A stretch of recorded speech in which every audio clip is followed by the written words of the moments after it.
आप भी घबराओ मत। बिल्कुल कोई घबराने की जरूरत है। 15 साल ही गाड़ी चलेगी। बिल्कुल 15 साल ही चलेंगी। बिल्कुल 15।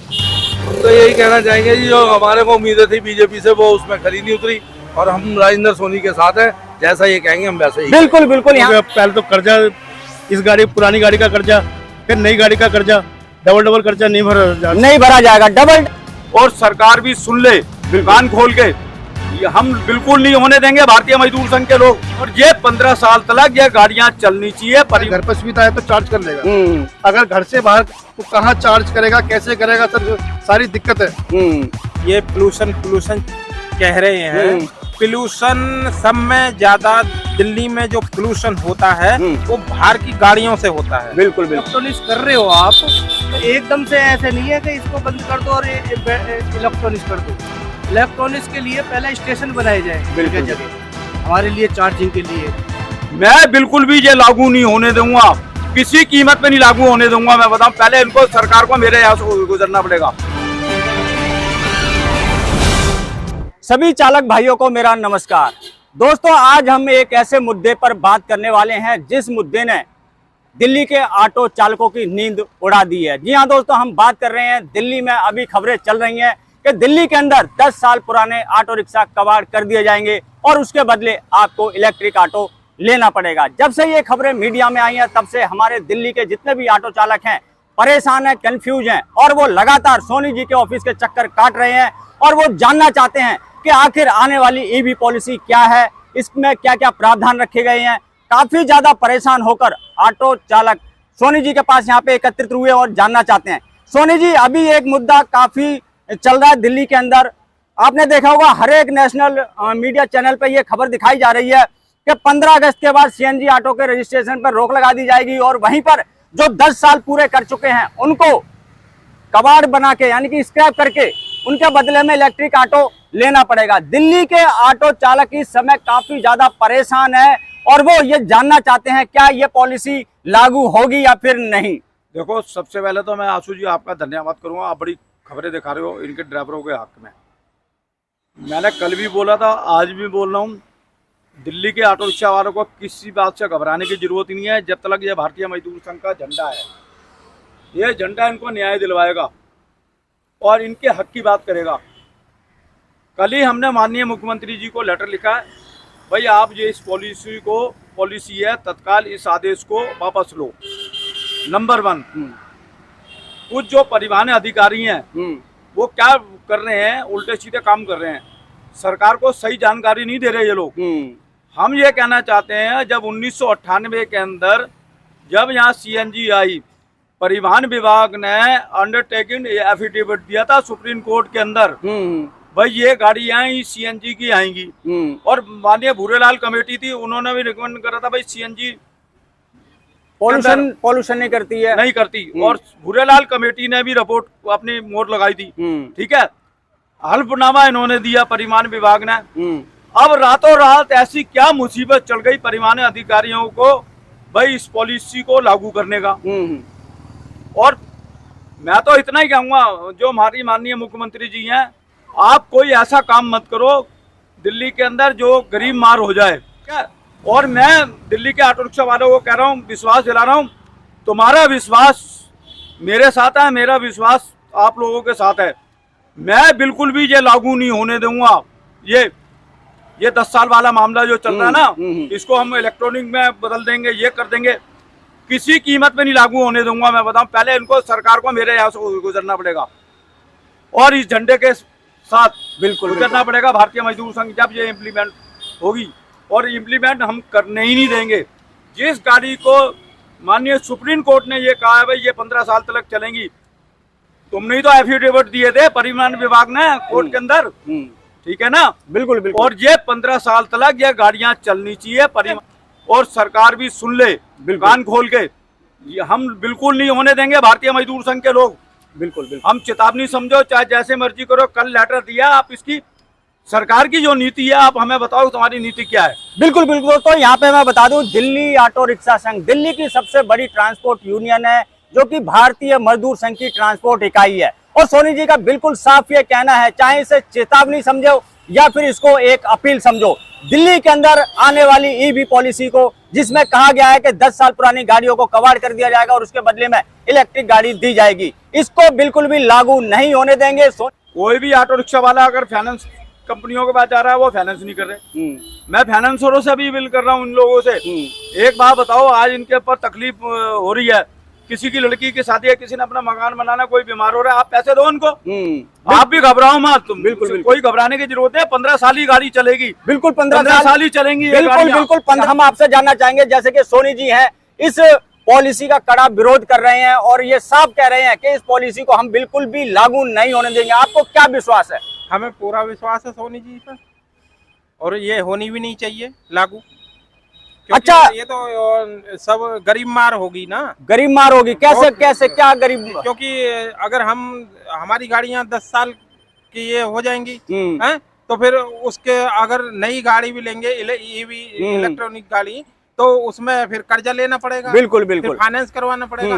अगर 2 साल बाद बैटरी बदली गई, फिर कर्जा लेना पड़ेगा, बिल्कुल बिल्कुल। तो इससे तो हम अपने बच्चों को नहीं पाल सकते, ना कमा सकते। अच्छा, ये बताइए, जो इलेक्ट्रिक गाड़ियां हैं, आपने देखा हुआ दिल्ली के अंदर करीब 2-2.5 साल से इलेक्ट्रिक गाड़ियां चल रही हैं।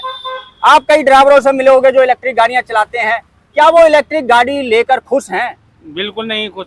जिनके पास गाड़ी अपनी है, जगह नहीं है खड़ी करने की, चार्ज करने की, वो भी समस्या है, कई समस्या है, बैटरी की भी है और वैसी भी समस्या है। इससे हम सहमत नहीं है। सहमत नहीं है? अच्छा। मुझे वो दिन याद आते हैं जब 1998 के अंदर सीएनजी हुई थी। इनके पास 3 पंप होया करते थे दिल्ली के अंदर। 3 पंपों पे क्या हाल होता था, लंबी लंबी कतारें लग जाती थी। रात को ड्राइवर्स जो होते थे बेचारे खाना नहीं खाते थे, अपने बच्चों को लेके रात सीएनजी पंप पे लाइन में लगे रहते थे। मिल जाए। आप ये बताओ ना, आपकी सरकार को 2.5 महीने हो गए, बीजेपी की सरकार को, आपने कितने पंप लगाए हैं इलेक्ट्रॉनिक? बिल्कुल बिल्कुल। है क्या सिस्टम है? मैं इनसे भी जानना चाहूंगा, ये जो ईवी पॉलिसी है, इसमें जो इलेक्ट्रिक ऑटो आएंगे, अगर वो आपको दिए जाते हैं चाहे सब्सिडी पे या फिर एक पॉलिसी के तहत, तो क्या आप उसको चलाकर कमा सकते हो? नहीं, हम इसमें नहीं कमा पाएंगे, क्योंकि अब पहले तो कर्जा, इस गाड़ी पुरानी गाड़ी का कर्जा, फिर नई गाड़ी का कर्जा, डबल कर्जा नहीं भरा जाएगा। डबल इनके ऊपर कर्जा चढ़ जाएगा, जो कि ये नहीं भर सकते। अब दूसरा सवाल ये है, मान लीजिए दिल्ली के अंदर ये पॉलिसी लागू होती है और दिल्ली में ज्यादातर जो ऑटो चालक है वो किराए पे रहते हैं। कोई पतली गली पे रहता है, कोई दूसरी मंजिल पे, कोई तीसरी मंजिल पे। किसी के घर में भी चार्जिंग करने की व्यवस्था मेरे ख्याल से तो नहीं होगी, और एक गाड़ी को चार्ज करने में 5 घंटे का समय लगता है। अगर वो घर पे चार्ज नहीं कर पाता, उसको तो बाहर करनी पड़ेगी। 5 घंटे वो चार्जिंग में लगाएगा, तो क्या वो कमा सकता है? सर देखो, ऐसा है, इलेक्ट्रिक गाड़ी जो है उससे आदमी नहीं कमा पाएगा, क्योंकि उसकी चार्जिंग की सुविधा जो है अपने घर दिन भर चलाएगा, शाम को घर पर, अगर घर पर सुविधा है तो चार्ज कर लेगा। अगर घर से बाहर तो कहाँ चार्ज करेगा, कैसे करेगा सर, सारी दिक्कत है। और जो है, जो हमारा सीएनजी ऑटो है, हमें ये सीएनजी ऑटो हमारा चलता रहे, ये चीज। अच्छा, सीएनजी ऑटो के आपको मैकेनिक हर जगह मिल जाएंगे, गली मोहल्ले में, मार्केट में, हर जगह मिल जाएंगे। अगर ये ईवी पॉलिसी आती है, अगर आपके इलेक्ट्रिक ऑटो में कोई जरा सी भी दिक्कत प्रॉब्लम हो जाती है, तो क्या ये आसपास में कहीं सही हो सकता है? आसपास में तो कहीं सही नहीं होगा, ये तो कंपनी जाना पड़ेगा इसको। कंपनी वाले सुनवाई कितने दिन में करते हैं ये भी पता नहीं होता। आजकल जो मैंने बातचीत की है, इलेक्ट्रिक ऑटो जो चलाते हैं, कहते हैं एक हफ्ता वो गाड़ियां शोरूम में रखते हैं, अपनी सर्विस सेंटर में रखते हैं, तब जाके देते हैं। तो क्या 1 हफ्ता ड्राइवर खाली बैठेगा? बताओ, ये देखो बच्चे कैसे हम कैब पालेंगे, ये देखना पड़ेगा ना सरकार को। आप बताइए, इलेक्ट्रिक ऑटो आने से क्या आप खुश हैं? नहीं, खुश ये है ना, एकदम सिस्टम होना चाहिए ना चार्जिंग के लिए। जैसे सीएनजी होती थी, 2-2 बजे रात को वहाँ सोते थे, लाइन में लगते थे, सवेरे को सीएनजी मिलती थी। बिल्कुल बिल्कुल। उसके बाद में हम पूरे दिन चलाते थे। अब उसके लिए इलेक्ट्रॉनिक्स कर रहे हो आप, तो एकदम से ऐसे नहीं है कि इसको बंद कर दो और इलेक्ट्रॉनिक्स कर दो। इलेक्ट्रॉनिक्स के लिए पहले स्टेशन बनाए जाए जगह जगह, हमारे लिए चार्जिंग के लिए। जब इतने बड़े सीएनजी से 2-2 बजे से लाइन में लग के 5-5, 6-6 घंटे में नंबर आता था, और ये 5 घंटे के चार्जिंग होता है। बिल्कुल, एक चार्जिंग स्टेशन पे एक ऑटो 5 घंटे तक खड़ा रहेगा, तो कैसे कमाएगा, कब खाएगा, क्या करेगा? बिल्कुल बिल्कुल। देखिए, यहाँ पे जो ऑटो चालक हैं, उनका कहना ये है कि हम भी दिल्ली में जो पॉल्यूशन है उसको खत्म करने में अपना योगदान देना चाहते हैं। और इलेक्ट्रिक ऑटो लेना चाहते हैं, लेकिन सरकार से ये अपील करते हैं कि पहले आप इंफ्रास्ट्रक्चर बनाइए, चार्जिंग स्टेशन बनाइए, पार्किंग बनाइए, जहां पर ऑटो चालक अपनी गाड़ी को चार्ज कर सकें, या फिर जिनके घर पे चार्जिंग करने की सुविधा नहीं है वहां पार्किंग में लगा के अपनी गाड़ी रात को चार्ज कर सकें और सुबह घर पर जा सकें। दिल्ली के अंदर अभी जो चार्जिंग स्टेशन है वो गिनती के हैं, इतनी मात्रा में नहीं है कि अगर एक बार में सारे इलेक्ट्रिक ऑटो कर दिए जाए तो चार्जिंग हो सके। और कुछ कहना चाहेंगे आप? सर मैं ये एक बात कहना चाह रहा हूँ, ये पोल्यूशन कह रहे हैं, पोल्यूशन सब में ज्यादा दिल्ली में जो पोल्यूशन होता है वो बाहर की गाड़ियों से होता है। बिल्कुल बिल्कुल। ये जो बाहर राज्यों की गाड़ियां दिल्ली में चल रही हैं ना, इन्हें बंद करें। बसें आ रही हैं, ये मालवाहक वाहन है, वो उसका तो परमिट होता है, खैर वो तो चलता है। हाँ। लेकिन ये दिल्ली में जो ये एनसीआर में जितने भी हुए या बाहर की बहुत दूर दूर तक की गाड़ियां, बिल्कुल, बिहार, राजस्थान, पंजाब, कर्नाटक, बहुत दूर दूर तक की गाड़ियां हैं, तो ये चीज बंद होनी चाहिए। बिल्कुल बिल्कुल। हाँ जी, देखो मैं मानता हूँ कल आज रेखा गुप्ता जी का, माननीय मुख्यमंत्री जी का बयान आया है, जो अनेक राज्यों की गाड़ियां वो दिल्ली के अंदर वो फैला रही हैं। बिल्कुल बिल्कुल, डीजल की सारी गाड़ियां दिल्ली में जो भी है मतलब प्रदूषण फैला रही हैं, ये तो बात मान ली ना सरकार ने है। अब आप बताओ, अदर स्टेट की टैक्सियां होगी, मोटरसाइकिल होगी, क्या धर्मशाला बन गई है ये दिल्ली के अंदर? पहले इनको तो हटाओ आप दिल्ली के अंदर, जो कब्जा करके बैठ गई हैं। बिल्कुल बिल्कुल, ये भी बात बिल्कुल संज्ञान में लेनी चाहिए दिल्ली के मुख्यमंत्री जी को, चाहे परिवहन मंत्री जी को। और मैं तो यहाँ पे देखिए सभी ऑटो चालकों की मैंने परेशानी बता दी है। ऑटो चालक इस इलेक्ट्रिक ऑटो से खुश नहीं है, क्योंकि ये जानते हैं इलेक्ट्रिक ऑटो चार्ज करने के लिए घर पे व्यवस्था होनी चाहिए, तभी ये कामयाब होगा। लेकिन ऐसी व्यवस्था हमारे ऑटो चालकों के पास नहीं है।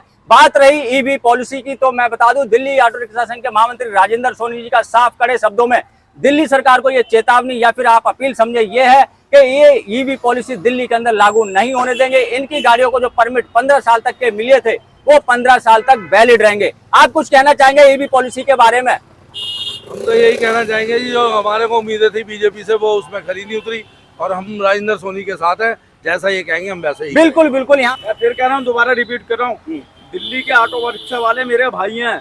जिस तरीके से तुमने बीजेपी के सपोर्ट करा ना, अगर गलती से भी इन्होंने कोई काम कर दिया, पहले ये लोग मेरे लिए हैं, वो नहीं है बीजेपी वाले। बिल्कुल बिल्कुल। मेरा काम था सिर्फ इनको सपोर्ट करने का, सरकार को चेंज करना। अगर ये गलत नीतियां लाएंगे, भारतीय मजदूर संघ डट के विरोध करेगा इनका। चलिए, बहुत बहुत धन्यवाद दोस्तों, आप सुन रहे थे। हाँ जी, देखो जी, बाकी सरकार बनाने में झाड़ू जो आई थी वो ऑटो वाले थे, ऑटो वालों के साथ हुई तो झाड़ू आई थी। बिल्कुल बिल्कुल। आज जो बीजेपी के साथ जो ऑटो वाले हैं, कई बीजेपी आई बिल्कुल बिल्कुल, 27 साल के बाद आई है। बिल्कुल बिल्कुल। दिल्ली के ऑटो चालक जो है एक निर्णायक भूमिका में रहते हैं, वो चाहे जिस पार्टी को जिताना चाहे, जिसको सपोर्ट करना चाहे, सरकार उसकी बना देते हैं। ये मतलब कमर्शियल व्हीकल पे आप सवारी ले जा सकते हो।